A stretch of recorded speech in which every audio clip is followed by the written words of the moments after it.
Hello everyone and welcome to National Army Museum for today's Friday Insights. The museum is the national home of the history and heritage of the Army, a place where you can experience the story of the Army from the perspective of those who have served in it. There are many ways you can support the work of the museum. You can buy a book in our shop, visit the cafe, donate, or become a member, where you get your exclusive discounts and your very own events programme. But I'll tell you more about that at the end. Now today I'm delighted to welcome back to the museum Dr. Eamon O'Keefe. Eamon is a National Army Museum Research Fellow at the University of Cambridge. His research interests include military music, duelling, and broader connections between war and society in Georgian Britain. Today, Eamon will be exploring the War of 1812 through the eyewitness accounts of a disabled British veteran of the conflict. Now, before I hand over to Eamon, a few technical points. Firstly, online audience, should you have any issues, be they big or small, I highly recommend refreshing the browser. Generally solves all the issues. Any problems, post them in the chat and we'll do our best to give you a hand. Secondly, if you do have a question for Eamon at the end, post them in the chat and I'll raise them with him then. Finally, tech issues do sometimes arise and we do try and fix them as quickly as possible. Should there be any issues, we'll come to stop the talk and keep you guys informed. With all that said, can I have a massive round of applause for Eamon O'Keefe? Thank you so much, everyone, for coming out on this slightly miserable rainy day to hear this talk. I hope you won't be disappointed. So what I'm going to be speaking about is the War of 1812, which is a conflict that's not much remembered here in Britain. But in North American history, in the US and especially Canada, it's seen as a very important nation-making episode. The Napoleonic Wars at the time were ravaging Europe but on a much grander scale. But at the same time, from 1812 until early 1815, the United States invaded Britain's Canadian colonies and then faced British incursions in turn. Neither side, when the dust settled, could claim a clear victory. In fact, it's still a popular subject of debate in the US and Canada to argue who won the War of 1812. But what we can say is the conflict meant that Canada would remain part of the British Empire, and it also diminished Indigenous resistance to American westward expansion. There was a big coalition of Indigenous people that were fighting as British allies, and they were badly damaged as a result of this war. Now, in a former life, I spent a decade interpreting the War of 1812 at a historic British fort in Toronto, in Canada. And among the colorful cast of characters who took part in this conflict, one relatively humble figure's name kept cropping up in books, in museum displays, and even television documentaries, as you can see here. Shadrack Byfield was an English weaver and a war amputee with a wonderfully biblical name. He secured a place for himself in the history of this war by publishing a memoir of his experiences as a private soldier. Byfield's rare rank-and-file narrative of the fighting has often been quoted, anthologized, reprinted. There's even a Canadian children's novel with a fictionalized Byfield as its main character. And I actually remember reading that in my sort of primary school library and being very fascinated, transfixed with this period of history. The author, as you might expect, has repeatedly been valorized as a heroic defender, as a heroic archetype, rather, of the red-coated defenders of Canada who helped ward off this particular American attempt to make Canada the 51st state. According to an editor of his memoir writing in 1963, Byfield's story, quote, could have been told by any one of those humble, patient, iron-hard British regulars whose devotion to duty made them face danger with serenity. That was pretty thumping stuff. But remarkably little has actually been known about this soldier's later life, at least to this point. Shadrack Byfield has been assumed to be illiterate, with his memoirs recorded perhaps by a patron or an employer. He supposedly died around 1850, with leaving his family destitute. But over the last few years, I've managed to uncover an incredible wealth of information on this veteran, tracing him in newspapers and archives on both sides of the Atlantic, and even identifying a previously unknown second memoir written by this veteran recounting his travails after leaving the Army. And in my talk today, I'll aim to question the received view of Byfield as a plain-spoken embodiment of the stoic soldier. I'll chronicle his efforts to secure a livelihood and also consider how war shaped this veteran, both mentally and physically. Now, this is a story, of course, about one particular individual, but I also hope it opens a window into the broader experiences of homecoming veterans after the Napoleonic Wars. As the historian Evan Wilson has recently noted, the habit of writing books which begin or end with Waterloo, the Battle of Waterloo, has tended to obscure the presence of hundreds of thousands of ex-servicemen in British society after 1815. We see them at the downfall of Napoleon, then they seem to exit stage right, and we don't seem to hear quite as much about most of them in the decades that followed. Some authors portray veterans as marginalized figures, and they highlight the very real economic hardship caused by rapid demobilization. But on the other hand, there's a study, for example, of Scottish military pensioners, which suggests that they settled back into civilian society with actually surprising ease. Several historians have identified the wartime expansion of welfare provision for servicemen and their families, including, say, the Duke of York School for soldiers' children, just down the road. And they've also examined literary and artistic depictions of old soldiers, both as reassuring personifications of working-class patriotism, but also as disturbing embodiments of war's baleful effects.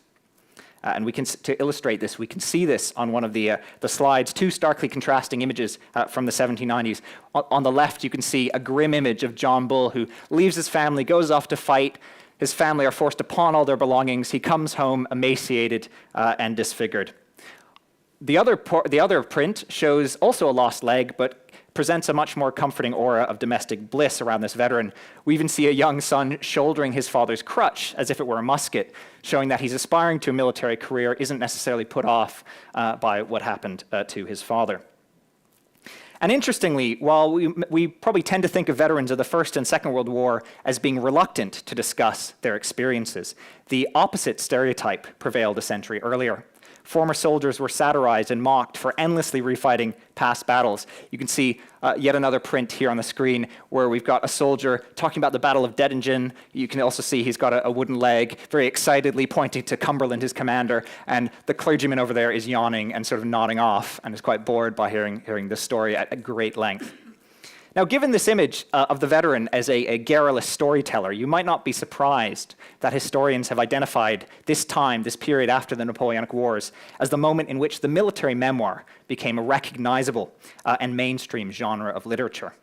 An avalanche of autobiographies by former combatants met with a receptive audience both in Britain and throughout Europe, reflecting a shift in war writing away from impersonal campaign histories that just, this battle happened, then we marched here, to more a narrative that is focused on individual experience. That becomes a lot more popular. For the first time, significant numbers of ordinary soldiers are venturing into print, a phenomenon which owed much both to rising literacy rates, but also increased public interest in the sacrifices of ordinary rank-and-file servicemen. It's tempting for historians, of course, to take these memoirs at face value, to trawl them for anecdotes and battles of particular campaigns. I know I've done so myself. But as Matilda Gregg, who works at this museum, has emphasized, soldier authors were not simply unworldly men writing in search of personal catharsis. They were skillful storytellers who made deliberate decisions about what to include and exclude from their narratives. They published in pursuit of deliberate goals, which might be personal profit, maybe it's political reform, army reform, or political advancement. But tracing the publishing plans and also the post-war lives of former officers has, of course, proven far easier than uncovering those of military autobiographers of lower ranks. By examining Byfield's case, we can chart a veteran's path to publication in considerable detail and examine how his self-presentation shifts over time in print. So let's begin by exploring our subject's early life. Shadrack Byfield was born in the Wiltshire wool town of Bradford-on-Avon, near Bath, in September of 1789. He learned his father's trade of weaving, but followed in the footsteps of two older brothers by joining the Wiltshire militia, the county militia, in 1807, aged 18. Shadrack's mother was so distraught at her son's decision to enlist that, as the veteran would later remember, she fell into a speechless fit and died within days. After barely more than a year in the Wiltshire militia, much of it spent guarding French prisoners of war at Norman Cross, a big prisoner of war camp near Peterborough, Byfield decided to volunteer for overseas service in the regular army. He joined the 41st Foot and sailed out in 1809 to Canada to join them. Now, military service in the early 19th century, in many ways just like today, involved acquiring new trades and competencies very much beyond the obvious ones, like, say, drilling with weapons or marching in formation. While stationed in Quebec City, for example, Byfield learned to care for horses as a groom for a senior army officer. He was also encouraged to attain the literacy skills required for promotion to, say, corporal or sergeant by attending the regimental school. Byfield later remembered he declined, saying he was, quote, young and foolish at the time. But he was nonetheless selected for the Light Company, a skirmishing formation comprised of the regiment's most active and intelligent men. Later, he'd also be equipped with helping run the regimental canteen. Byfield was serving at Fort George along the Niagara River near Niagara Falls when the United States declared war in June of 1812.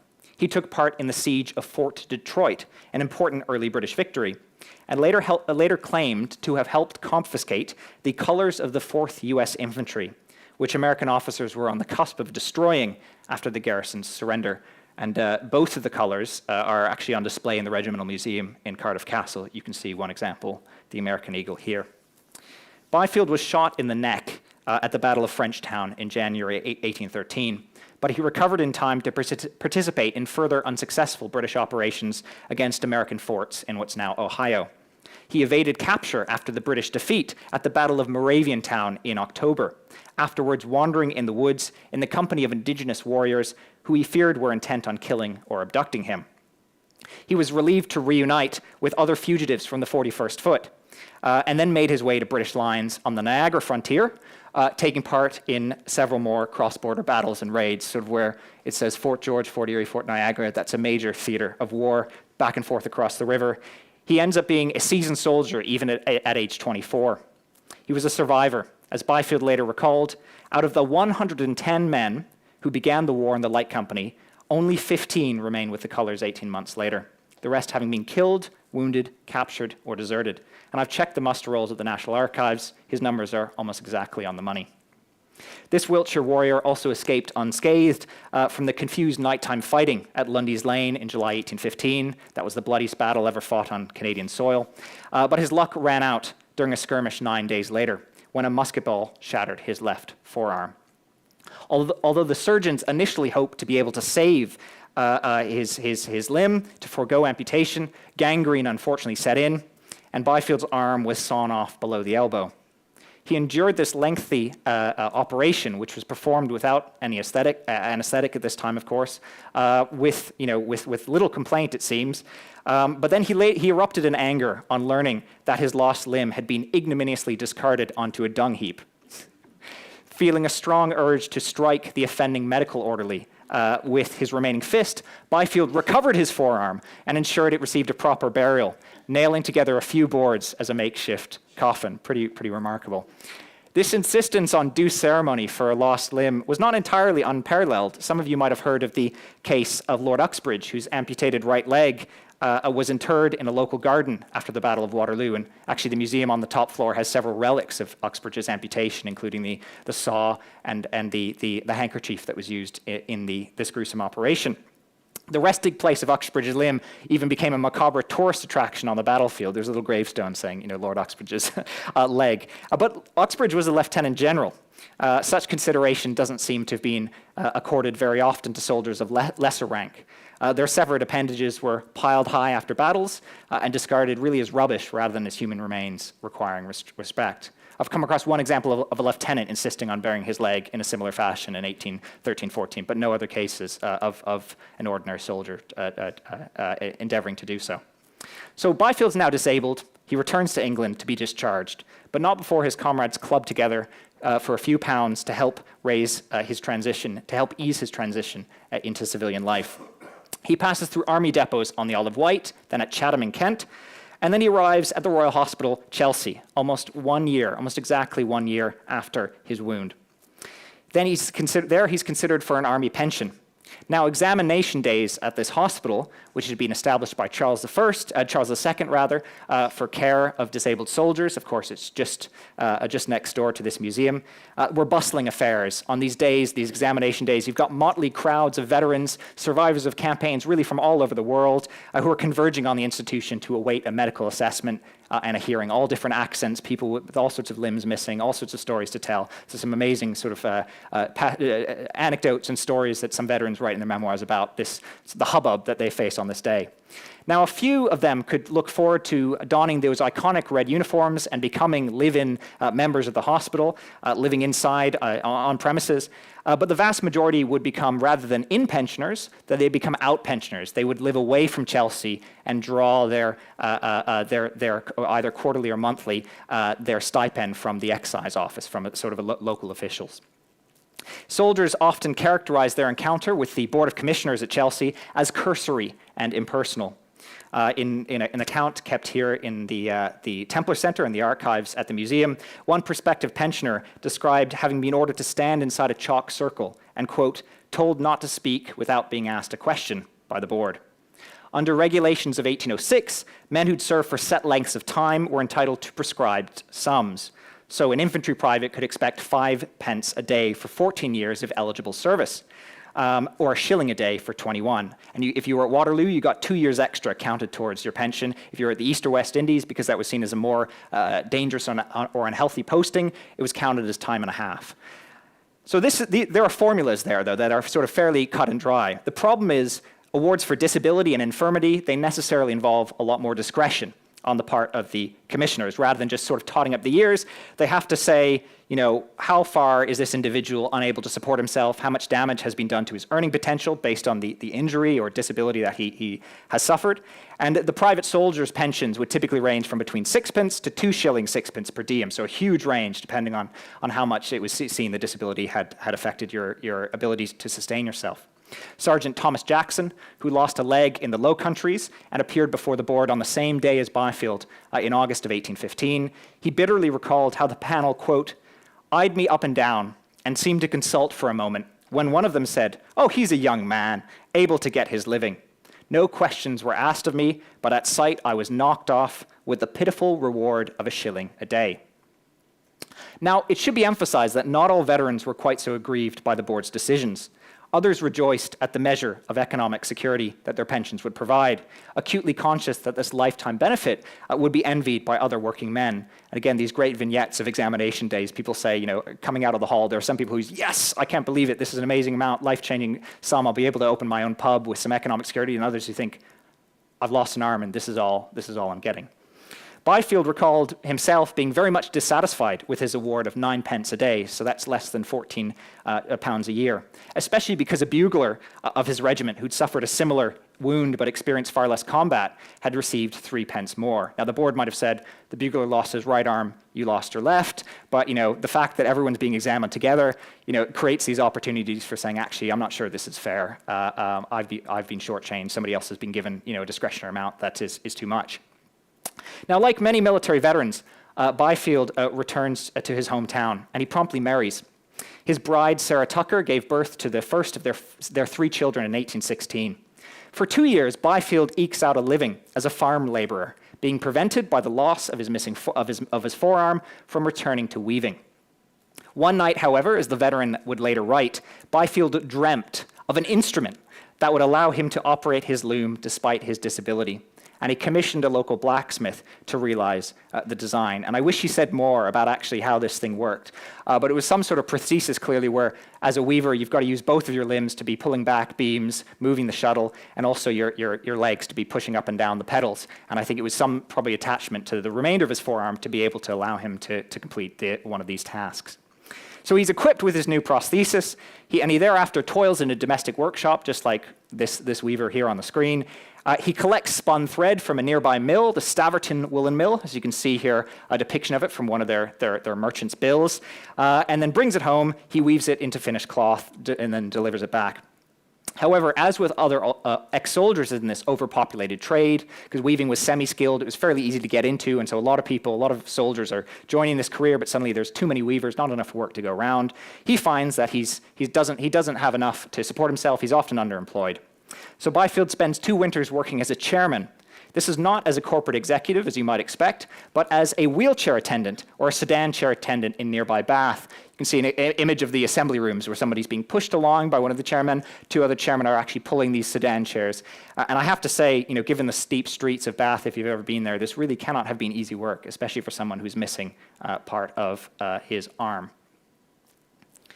Now, according to his second, and very often they'd be sickly patients, typically visiting the spas, visiting the bath for health reasons, and this was a sort of manpower taxi service. So he does this during the winters, but according to his second memoir, Byfield found that the dissolute behavior of the lodgers and the chairman he was spending a lot of time with was repugnant in light of the growing religious convictions that he felt. Having been baptized into a local church, this ex-soldier, Byfield, he registers a dissenting Protestant meeting house under his own name with the authorities in Bradford in 1831. While navigating life as a civilian and grappling with matters of faith, Byfield pursues additional compensation for his military service and his wounds. He learns about Lloyd's Patriotic Fund, which is a philanthropic organization that offered financial support to wounded servicemen. He learns out about this from an old comrade in the militia. And then he sends off his application. He recalls how his soul leapt for joy on receiving the £15 for the loss of a limb in 1819. Remember, that's more than he's getting on an annual basis for his pension, albeit maybe scant compensation for such a big loss. Byfield repeatedly petitioned the Royal Hospital Chelsea for an increased pension. He felt he deserved more. He wanted the full shilling. He even borrows money to be able to go to Chatham for an interview with the Commandant General of what's known as the Invalid Department there. But none of these appeals bore fruit. He's not able to get anywhere. That said, in 1836, he makes some renewed efforts to raise his stipend. He pays a visit to a nearby field officer, Colonel William Napier, who lives close to Bradford on Avon and is known in Byfield's words as a soldier's friend. He's someone who helps veterans out with their casework, essentially. Now, Napier is a distinguished veteran of the campaigns in the peninsula. He fought alongside Wellington. And he was also well on his way by this point to becoming the preeminent military historian of 19th century Britain, really the Max Hastings of his days, tremendously popular history books, and writes extremely well and vividly. His political beliefs combined kind of Tory paternalism with radicalism. So he supported universal manhood suffrage, that is giving all men the vote regardless of their wealth, which was a pretty radical opinion for the day, especially for a man of his class. And he also eulogized the character and the bravery of the British private soldier in his writings. So in a typically romantic and especially controversial passage of his 6-volume History of the War in the Peninsula, Napier unfavorably contrasted the British Army with its more meritocratic French adversary. And I'll read that to you now. Napoleon's troops fought in bright fields where every helmet caught some beams of glory. But the British soldier conquered under the cold shade of aristocracy. No honors awaited his daring. No dispatch gave his name to the applauses of his countrymen. His life of danger and hardship were uncheered by hope. His death unnoticed. This is pretty strong stuff, and actually got many military officers were quite angry with this. This is also, he's writing this in the midst of the reform crisis over the reform bill, when politics and the questions of representation are huge. So to be launching this attack, didn't make him many friends. But his books were still hugely popular, regardless of whether people agreed with his politics. Now, as you can see from this, Napier, he's convinced that the rank and file haven't received their due, that the veterans are hard done by, they haven't been treated well. Unlike in the French army, they're not really given the time of day for their achievements. And so Napier, as you can imagine, is going to then be sympathetic to Byfield's appeal. He's kind of primed for this. This is already what he thinks. And the colonel then enlists the support of a regular correspondent of his to help Byfield out. This man is Lord Fitzroy Somerset, who'd himself lost an arm at Waterloo, and also often aided old soldiers at Napier's behest. Napier and Somerset are writing back and forth about the history, trying to figure out what happened, what date in the peninsula, and also they say, by the way, did you ever help out with that, that pension claim for this soldier, writing back and forth. And Somerset's in a really good place to do this because he's responsible for a lot of the Army's administration as the military secretary. You may also know him by his later name, Lord Raglan. He commanded the British forces in the Crimean War at the end of his life. So Somerset arranges for Byfield's case to be reconsidered by the Chelsea commissioners. He gets a medical re-examination done, and then finally the veteran is granted an increased pension of £1 a day, 3 pence more. It's what he wanted. He's very happy with that. But a little while later, a couple of years later, he comes back, Byfield, to Napier and Somerset, and then they're able to help him out with getting unclaimed prize money, essentially the value of enemy stores, things that were captured at the Battle of Detroit. He never received those earnings for the siege. He was left off the prize specialists. And so then there's a whole kind of several-year endeavor where these two very well-connected men are riding off to Canada. They're riding off to India where the regiment's stationed. Problem is a lot of these officers have now died. It's the late 1830s, or they say, I can't remember a particular private soldier. And it takes them more than 4 years to actually find an officer who can say, yes, Byfield was there at Detroit, he gets his money, and he's able to claim £4 in compensation. But a huge amount of work. You can see, an ordinary soldier with maybe not these connections, if they had a similar administrative error, probably wouldn't get anywhere near as far. But I think besides going to bat for Byfield in his battles with Chelsea Hospital, Napier is significant because Byfield's writings might never have appeared in print without Napier's intervention. The old soldier, Byfield, he'd at some point learned to write. I wish I know exactly how that happened, but he learns to write, and he writes in his second memoir about how he pens a summary of his service during the War of 1812 as a token of thanks for his patron, as a thank you for Napier. But then he later learns that Napier had facilitated its publication in a very popular periodical, a very popular magazine called the United Service Journal, very popular with old Army officers.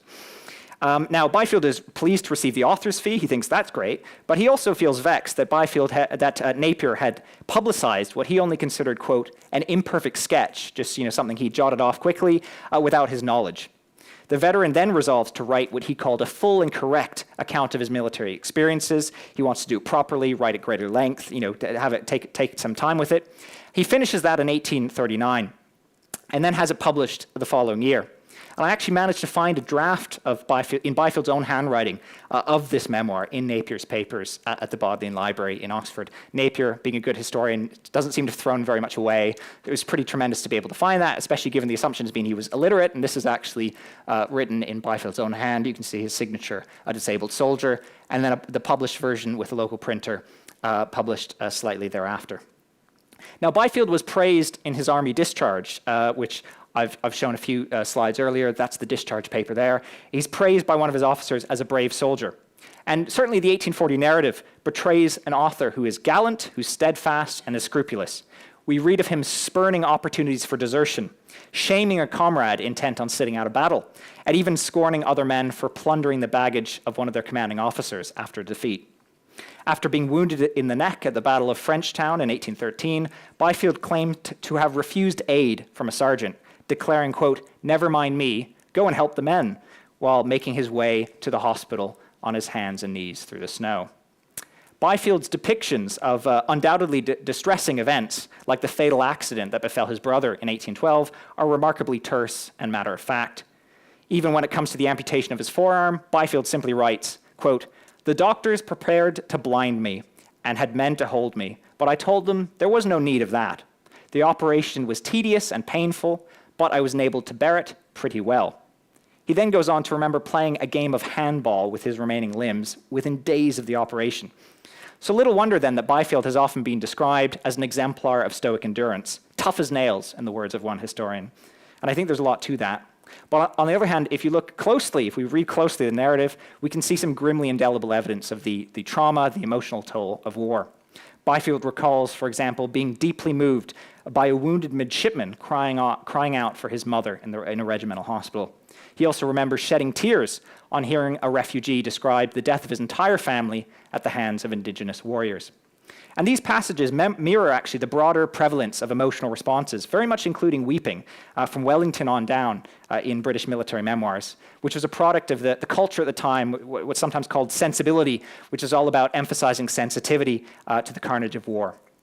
As one historian has argued, literary depictions of 19th century British soldiers are sometimes showing them as models of uncomplaining fortitude, but they also coexist with portrayals of what she calls the military man of feeling, with soldiers being portrayed as sympathetic and humane rather than as callous figures entirely desensitized to the violence that they were experiencing and witnessing. Byfield also condemns what he called the cruelty of the indigenous warriors fighting alongside the British. So the indigenous people are very important as allies alongside the outnumbered British garrisons at this time. But they're quite uncomfortable about the vengeful violence that these warriors sometimes mete out against American prisoners who'd already surrendered. And Byfield, in his memoir, as with other British accounts of these campaigns, especially mentions Patrick Russell, who's a comrade who actually tries to intervene. A British soldier, private soldier, tries to intervene when Indigenous warriors are killing American prisoners, and he's actually killed himself. And this is a pretty traumatic event for those who see it. Now, these passages about the Indigenous violence, they mirror the British memoirs that are being written around the same time about the Peninsular War, which profess shock and dismay of Iberian, of Spanish and Portuguese reprisals against wounded and captured Frenchmen, who again, there's often no quarter for prisoners. These accounts clearly reflect, and I think, revulsion at well-documented instances of violence. These things definitely occurred. But they also did allow, we have to recognize, British professional soldiers to portray themselves in their own accounts in a flattering light. They could say, we were disgusted by that, we would never do such a thing, we're honorable combatants who are intent on upholding the customs of civilized warfare. But this declared commitment to clemency and restraint was, alas, not always absolute in practice.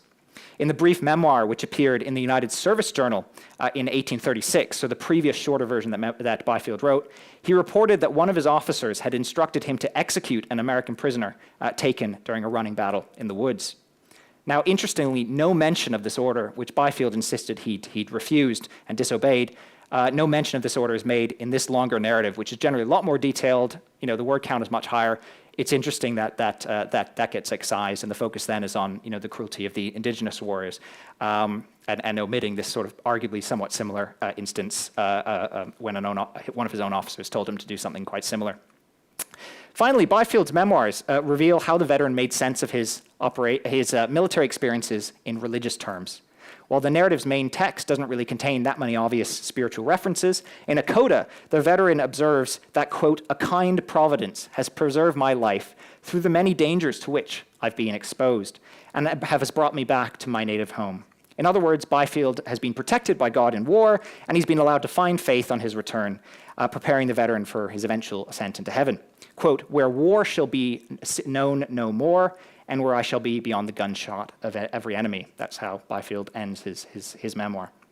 Despite widespread contemporary concerns about the lack of religiosity, about irreligion in the army, repeated brushes with death could instill an acute sense of the providential in some soldiers, as historians have argued.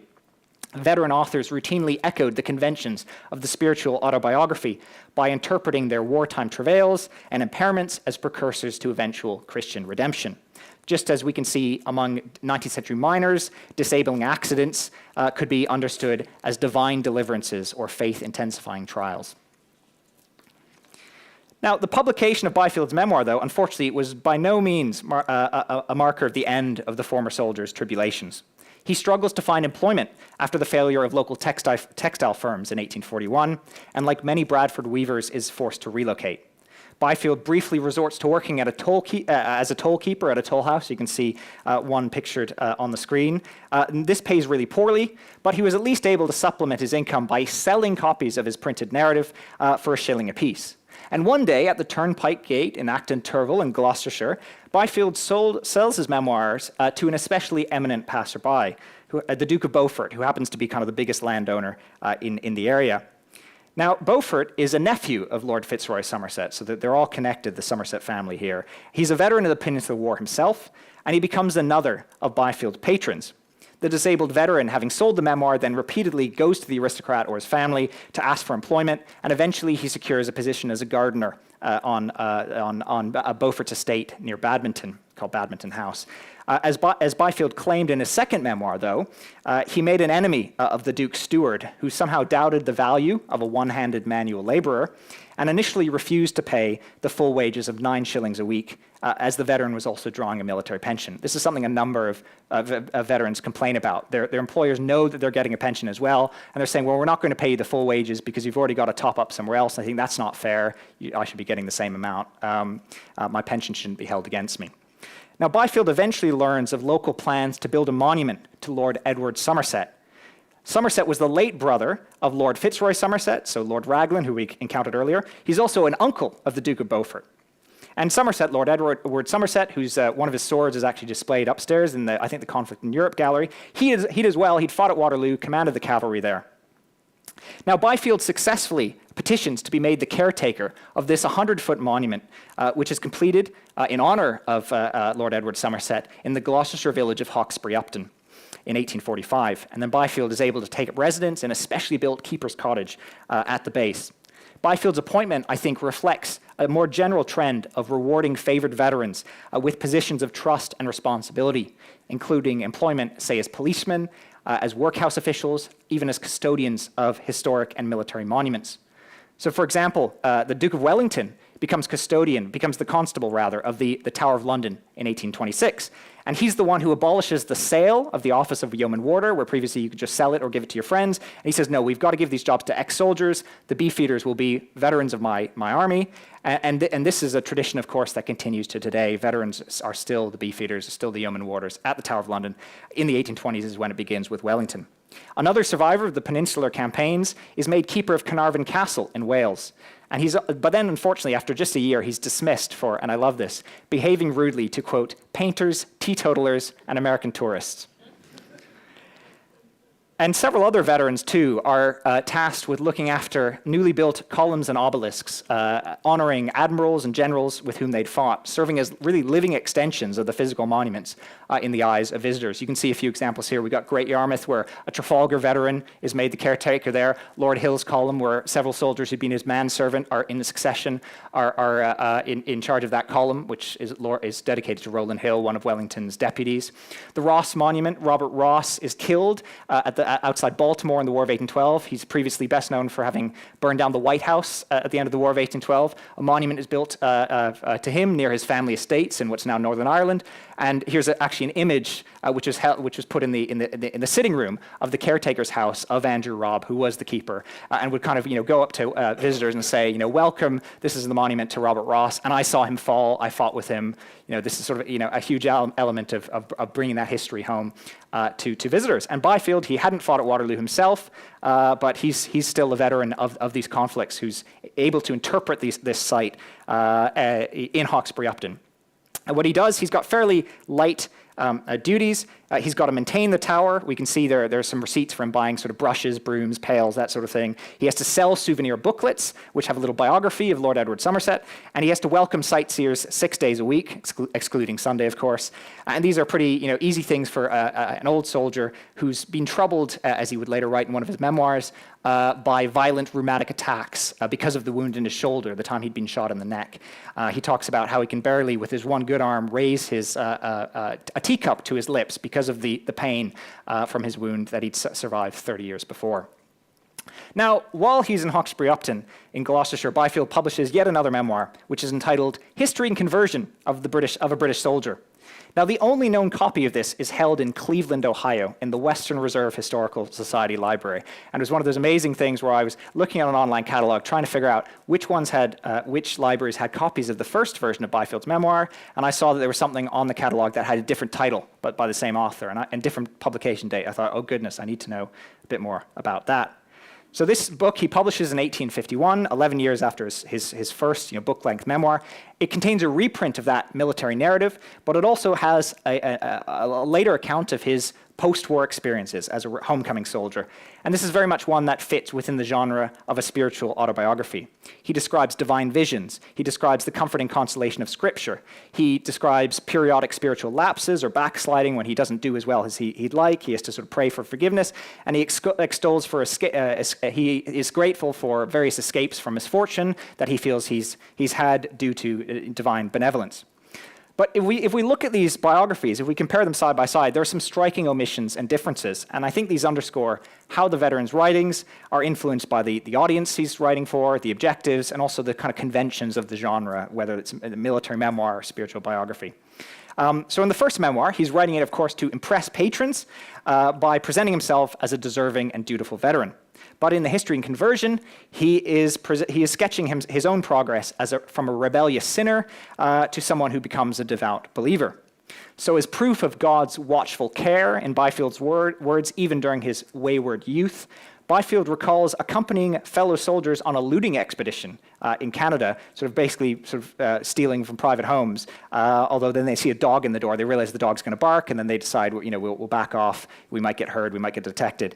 He also describes another instance where he quits camp without leave, and that they're away overnight, and they come back just in time for roll call. And if they hadn't, they would have been punished very, very severely. So both these times, he sort of feels he's had a hair's breadth escape from a very serious potential punishment when he was young and foolish, and is grateful for having been delivered from such circumstances. Now, these are obviously memorable instances decades later, but they're unflattering, and they go unmentioned in the previous memoirs, despite the fact that Byfield had described those memoirs as unvarnished or as full and correct accounts. It's maybe understandable, but it's interesting that we can actually show some decisions he's making about what to withhold and what to include. The second memoir also provides contrasting perspectives on other aspects of Byfield's life. So there's a storm during the 1815 voyage home from Canada. This is barely mentioned in the memoir. It's an aside in the first memoir, the narrative. But it takes on fresh significance in the second memoir as the brush with death that occasions Byfield's first pangs of piety, that makes him start thinking seriously about religion.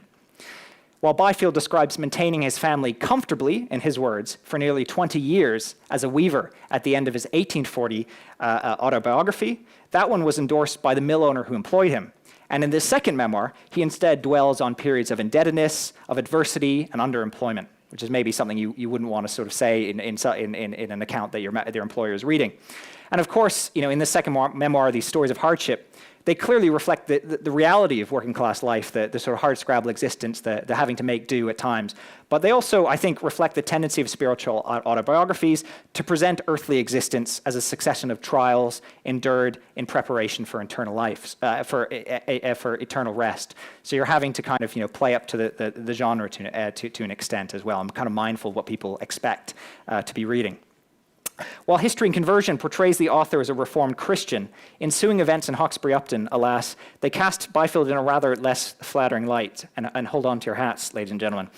His second memoir alludes to a rift between members of the village's particular Baptist chapel, which he was involved in, occasioned by disagreements over the theology and personality of the minister. This feud, it involves lawsuits, it involves arson, it involves assault and vandalism, and it eventually culminates in an unholy riot as the factions literally vie for control of the pulpit. So they're literally having a brawl over who gets to stand in the pulpit. Now, Byfield himself is accused of beginning this final row by pushing about, and then he allegedly slashes the eye and face of an opponent with the iron hook that he is then wearing as a prosthesis. Now, the next day, the veteran is served summons by a police sergeant who'd also previously arrested Byfield for public drunkenness. Byfield and two companions responded with what the police officer called, quote, torrents of abuse, such as I have never received before during the 11 years I have been in the Gloucestershire Constabulary Force. He reported how he'd been spat on, chased into the street. Now, if Byfield's lawyers were here, they'd no doubt be very keen for me to point out that he was not convicted of any of this. He was charged with forcible entry, charged with assault, but all parties that were charged in connection with his chapel business were acquitted as part of an agreement to refer the underlying dispute over who had control over the chapel to arbitration. That said, the veteran's conduct clearly did not escape the ire of his employer. 18 parishioners petitioned the Duke of Beaufort to dismiss Byfield from his post at the monument for, quote, being at the head of so much disturbance in the village. The veteran's employment was terminated in July 1853, just a few weeks after the chapel riot. So less is known about the last decades of Byfield's life. He returns to Bradford-on-Avon, his hometown, in 1856. He remarries 5 years later, following the death of his first wife. Though deprived of his post as the monument keeper, Byfield still enjoys the patronage of Sir William Napier, who sent the veteran an annual allowance for the rest of his life, for the rest of Napier's life. And among the many distinguished veterans who attended Napier's funeral in 1860, one man's name was, quote, specially recorded by the obituarists and biographers of this historian. And that man was Shadrack Byfield, quote, a war-worn pensioner who traveled to London for the purpose of following his benefactor to the grave. And Byfield himself actually gets himself into the local newspapers in Wiltshire. On hearing of Napier's death, he says, I will go at the funeral even if I have to walk there the whole way myself. Now, Napier's daughter, Emily, is especially appreciative that Byfield took the trouble to come all the way, given her father's abiding concern for the welfare of enlisted men. And she writes, quote, "What was nearest to our hearts of all, an old pensioner came all the way from Bradford-on-Avon to London. I would not have had my father laid to rest without one soldier from the ranks present." Now, Byfield applied unsuccessfully for further pension increases, and by 1867, he's selling yet another memoir entitled The Forlorn Hope. You can see an advertisement about it, a snippet from a newspaper on the screen. Now, no copies of this publication survive. I think that's unfortunate, not least because I'd love to know how he explained, the chapel business away. But a local newspaper described how it relates the Christian experience of this Wiltshire hero and the great persecutions and trials that he has passed through. Readers were urged to purchase copies to help the veteran, quote, "obtain an honest livelihood in his declining days." Byfield was still sharing his life story in October of 1873 when another local paper served notice that the old soldier would be relating his, quote, "experience of the kind providence of God" in a public talk in Bradford's town hall. But then the veteran died the following January, aged 84. So having explored Byfield's eventful, often colorful life, I'll close by trying to reflect on the broader implications of this research. In my presentation, I've tried to offer exceptionally detailed information and insight into the genesis of one particular veteran's autobiography and drawn comparisons between the different memoirs he wrote. Clearly, Byfield's narrative is a rare and a valuable account of a British soldier's experience of the War of 1812. But it's clearly not a warts-and-all portrait, as one of Byfield's recent editors has claimed. Byfield described his published recollections as unvarnished or as plain and simple narratives, in keeping with the broader tendency of military autobiographers to emphasize the authenticity of their accounts by presenting themselves as amateur authors, unversed in literary artifice. So you'll often get a prologue, whether it's an officer or an ordinary soldier, who'll say, "I'm just an unlettered soldier, I'm not a professional writer, forgive any faults with the prose, but at least I'm not embroidering the story. I'm giving you the real deal, unfiltered, as I saw it." It's a way of kind of reassuring the public that this isn't fiction, this is what I went through. Despite these pretensions of plain-spokenness, though, we've seen that Byfield passed over transgressions which would have undermined his image as a dutiful soldier, only to include these episodes in a later memoir with different narrative demands that very much then wanted I was a sinner and now I've improved, I've seen the light, but God was protecting me all along. And so suddenly those less flattering incidents now are relevant to the story. Like other veteran authors, Byfield very much recognized the economic value of his war stories. He disseminated accounts of his steadfast service and suffering, not only to earn money directly from their sale, but also to cultivate the support of potential benefactors. We can think of this memoir as a kind of CV, where he's out the turnpike gate with the Duke of Beaufort saying, "This is what I went through, have my memoir." They'll read it, and hopefully, as it did turn out in the case of Beaufort, he'll become a patron, he'll maybe help Byfield out along the way. So he's trying to sort of obviously present his best self. It's worth emphasizing that Byfield's efforts to secure recognition and patronage through his writings were actually really notably successful. And that's maybe not necessarily surprising, but kind of interesting to note. He wasn't at Waterloo, he wasn't at the more famous campaigns, he'd fought in relatively obscure colonial battles, but he's still able to find philanthropists, to find support, and to find readers for his story. Nevertheless, we should also recognize that this old soldier's interest in war writing was not simply financial.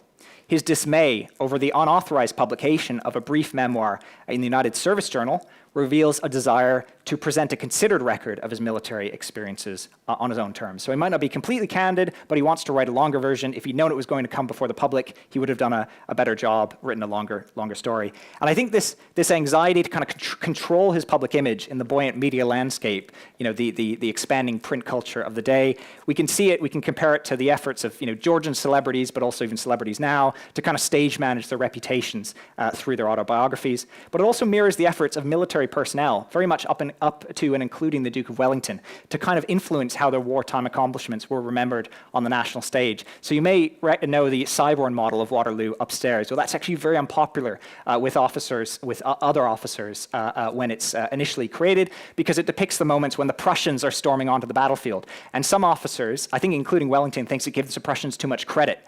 And later, Cyborn, who's an army officer himself, is forced to redesign it a bit to take the Prussians out. And then suddenly all the officers who were refusing to visit are now more friendly to the model. We can even look at William Napier, who's writing these histories. Of course, the perils of writing history when people are still alive. An officer in India reads that he'd been basically accused in Napier's history of having mishandled a regiment at a battle in the peninsula, and he writes challenging Napier to a duel. So again, an attempt to kind of make sure that to intervene and to make sure that the story they want to get across, their truth as they saw it, in modern terms, was the one that was going to prevail. And Byfield is doing that in his own way. Byfield's story, I think, also helps us understand how veterans who faced life-changing injuries coped with their disabilities. And this is in a time, of course, when prostheses and the like were a lot more primitive than today. The Marquis of Anglesey, previously known as Lord Uxbridge, who I mentioned earlier, he famously relies on an innovative series of artificial limbs or legs to replace the limb he lost at Waterloo. You can see one of several examples. We also know of a one-armed army captain who lost his arm at Vittoria. You can see him on the slide. He designed an ingenious array of gadgets to help him complete everyday tasks, from eating eggs to sharpening quills. And you can see here we have the sort of egg holder. Here we have the sort of combined knife and fork. Nelson had a similar one, the quill sharpener there. You've got the gimbal and the vise, which you could sort of stick up against a table, sort of screw it in, and then put your egg cup holder there so it doesn't move around when you're trying to beat the egg with one hand. This is my favorite. This is a playing card holder, sort of when you're playing card games. I mean, incredibly ingenious and amusing, but also a sort of remarkable reminder of just how if you lose one of your arms, suddenly a lot of tasks get more difficult. And Terenzi is writing this as an officer who's unmarried, who is maybe not able to afford servants, and is basically saying, suddenly if you've got to do all these things yourself, suddenly having these gadgets can help for jobs that really do need two hands. Now, these are great examples, but of course, these are costly, and as some of the reviewers of Terenzi's book point out, these are complex contraptions, they're costly, they have to be custom made, they're not generally accessible to most war amputees, who either did without or they had to rely on simple prostheses like peg legs or iron hooks, the one that we know Byfield was wearing, and some of these were actually supplied by the Royal Hospital Chelsea. And it just, as an aside, sometimes worth noting, there are some officers who say, and common soldiers say, I actually bought the more expensive cork leg, the articulated one there, I bought the peg leg, I actually prefer the peg leg, so it wasn't necessarily the case that more expensive was better. But certainly, those from the ranks have less resources to be able to sort of custom build things. There's a very funny popular song from the 1830s about a Waterloo veteran who's fitted with a steam-powered arm, prosthetic arm, but then it becomes uncontrollable, and it starts attacking people, and it attacks his wife, it attacks the mayor, it attacks the policemen when they're trying to sort of restrain it, it just sort of damages all their crockery. It's great fun, but alas, clearly kind of steampunk avant la lettre, not something that was really practical. What I think is interesting about Byfield, by contrast, is that we actually have some unique evidence of an ordinary soldier, an enlisted man, who's able to design his own prosthesis and operate it himself to be able to become more self-sufficient. I think that's pretty remarkable. At the same time, we can also see through his experiences, the importance of both a state pension and philanthropic aid and helping top that up and helping disabled veterans reintegrate into society, even though, of course, it's still not easy. The historian David Turner has contended that disabled people in 18th century England articulated what he called a powerful sense of entitlement to assistance.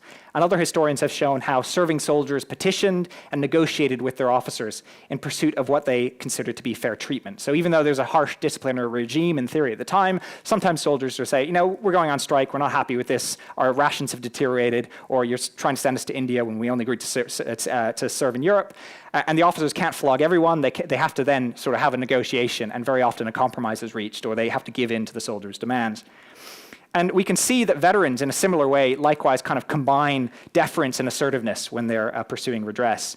Like other discharged soldiers who are seeking to increase their pensions, Byfield actively seeks out the help of former officers, the help of local officials and elites, and therefore he's kind of, you could say he's mirroring the relationships with his patrons that looked a lot like the military's own hierarchy. He's going to officers who would have commanded men like him and finding a sort of relationship which is sort of deferential, but they're going to help him out too, and trying to find old officers who sympathize. So you can see how that sort of military hierarchy, that paternalistic spirit of officers who have a lot of power over their men but are also expected to care for their needs, that's something that sort of carries on in the post-war world, and these veterans are going to look to a local retired major as their contact. They're in with Chelsea. We could see examples from other veterans, too, who do that. But we can also see how veterans stake a broader claim to public sympathy through their published writings, presenting themselves as a distinct group with a special entitlement to state assistance. They feel they deserve it, they've done something right, and they're going to make that known to the public. As one former private observed in his own 1823 memoir, quote, "There are many persons who complain of the soldier's pension, but let them endure the hardships and fatigues of war in different climates, and they will not begrudge a poor soldier his stipend."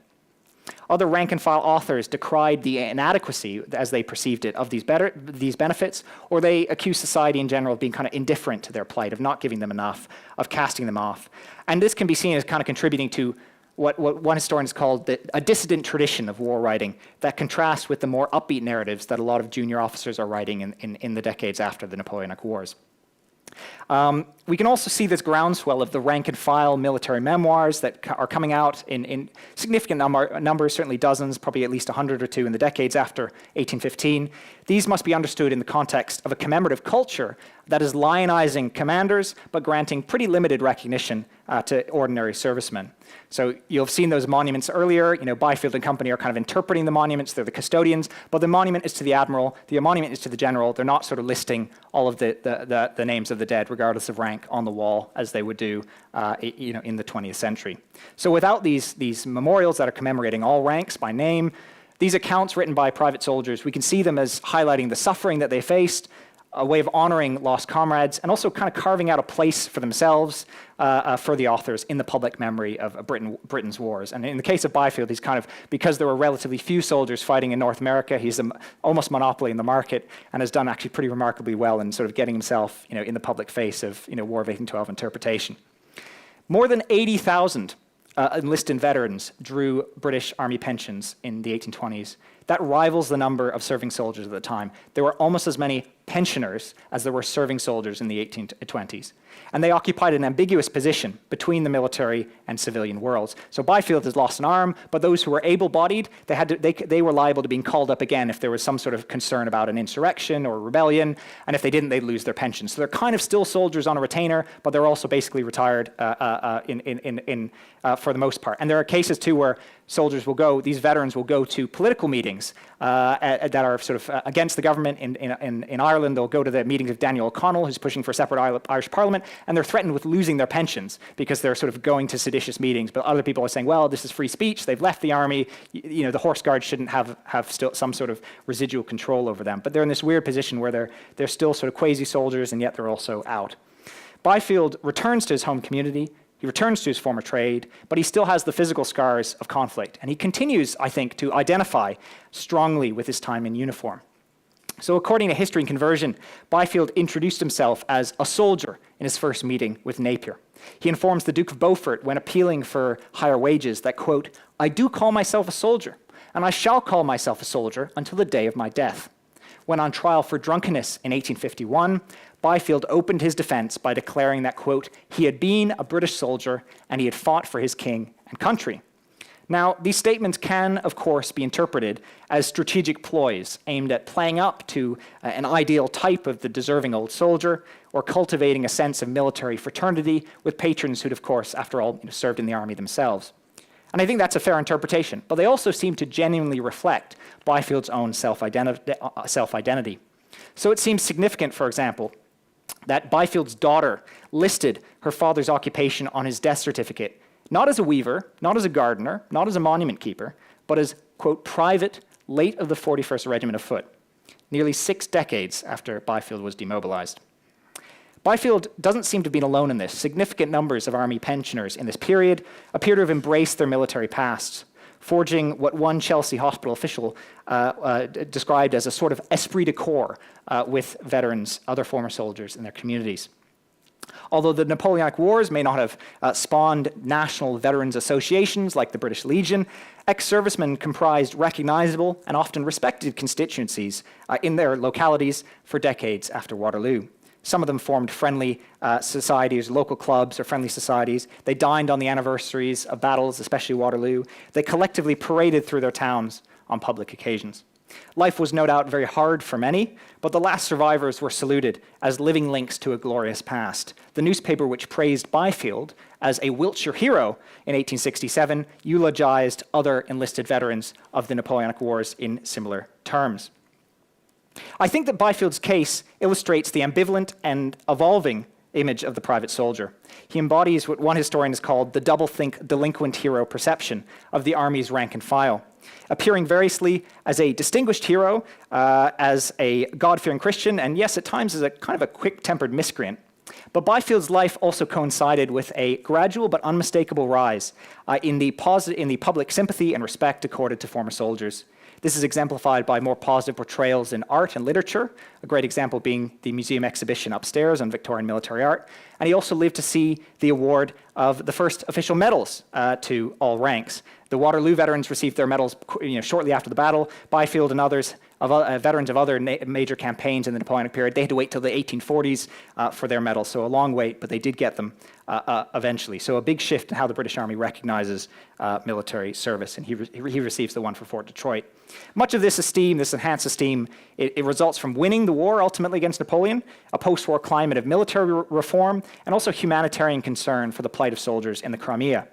But ex-soldiers who published accounts of their own time in uniform also inform public perceptions of the rank and file, not least through their interventions in debates over punishments, military punishments, and other Army policies.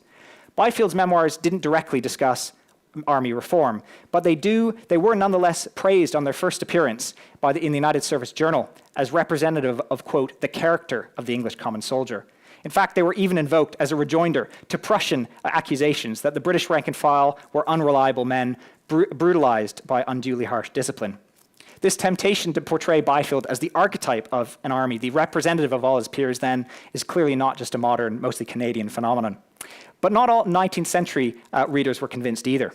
Another military magazine was more inclined to frame Byfield's self-portrait as an honorable exception rather than a general rule, pointing out that the corporal punishments which many British officers continued to defend would hardly be necessary if all soldiers were quite as honorable and dutiful and heroic as Byfield claimed to be. You might not be surprised to learn that this particular magazine was French, and they were saying, oh, the Grande Armée, Napoleon's troops, we did just as well in the last war. But Lord Fitzroy Somerset, he also implicitly characterized this veteran as impressive but unusual, informing Napier in 1836 that Byfield's, quote, very entertaining memoir was proof that the author was no common man.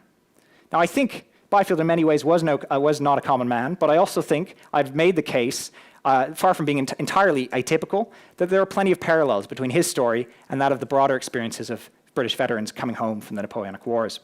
Byfield's limb burial, his custom prosthesis, his commitment to serial autobiography certainly may have been exceptional, but the challenges he faced, like physical impairment, like economic insecurity, they were all too common among returning servicemen, both then and now, as was his interest, of course, in recounting war stories and securing recognition for what he'd been through.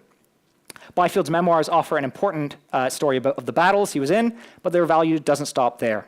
They reveal how a veteran made sense of his military past in hindsight and chose to present that past for public consumption. If it's true that all wars are fought twice, the first time on the battlefield and the second time in memory, then I think Byfield's story gives us a vivid reminder that veterans could be as active and as determined in prosecuting the second conflict as they had been in the first. Thanks very much.